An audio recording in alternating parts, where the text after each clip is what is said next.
பொள்ளாச்சியில் மக்கள் உரிமை பாதுகாப்பு இயக்கம் சார்பில் மகளிர் தினத்தை முன்னிட்டு 100 மகளிருக்கு 2 கோடி ரூபாய் மருத்துவ காப்பீட்டுத் தொகை டெபாசிட் செய்யப்பட்டது.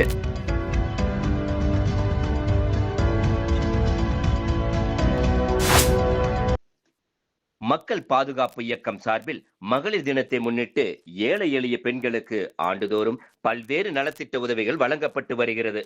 3ஆம் ஆண்டு மகளிர் தின விழா பொள்ளாச்சி ஜமீன் ஊத்துக்குளியில் உள்ள தனியார் பள்ளியில் நடைபெற்றது.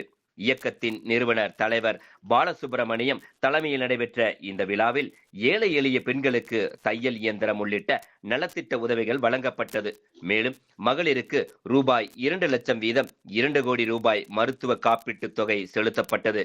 ஆண்டுதோறும் உலக மகளிர் தினத்தை ஒட்டி ஏழை எளிய பெண்களுக்கு பல்வேறு நலத்திட்ட உதவிகள் வழங்கப்பட்டு வருகிறது. இந்த ஆண்டு 100 பெண்களுக்கு தலா 2 லட்சம் வீதம் 2 கோடி செலவில் மருத்துவ காப்பீட்டு திட்டம் செலுத்தப்பட்டுள்ளது. தரமான கல்வி, உணவு, மருத்துவம் ஏழை எளிய மக்களுக்கு கிடைக்க வேண்டும் என்பது எங்களது இயக்கத்தின் நோக்கம். அரசுக்கும் மக்களுக்கும் பாலமாக இருந்து எங்களால் முடிந்த உதவிகளை வழங்கி வருகிறோம். கணவனால் கைவிடப்பட்டவர்கள், விதவைகள், விளிம்பு நிலையில் இருக்கும் பெண்களுக்கு நலத்திட்ட உதவிகள் தொடர்ந்து வழங்கப்படும் என மக்கள் உரிமைகள் பாதுகாப்பு இயக்கத்தின் நிறுவன தலைவர் பாலசுப்பிரமணியம் தெரிவித்தார்.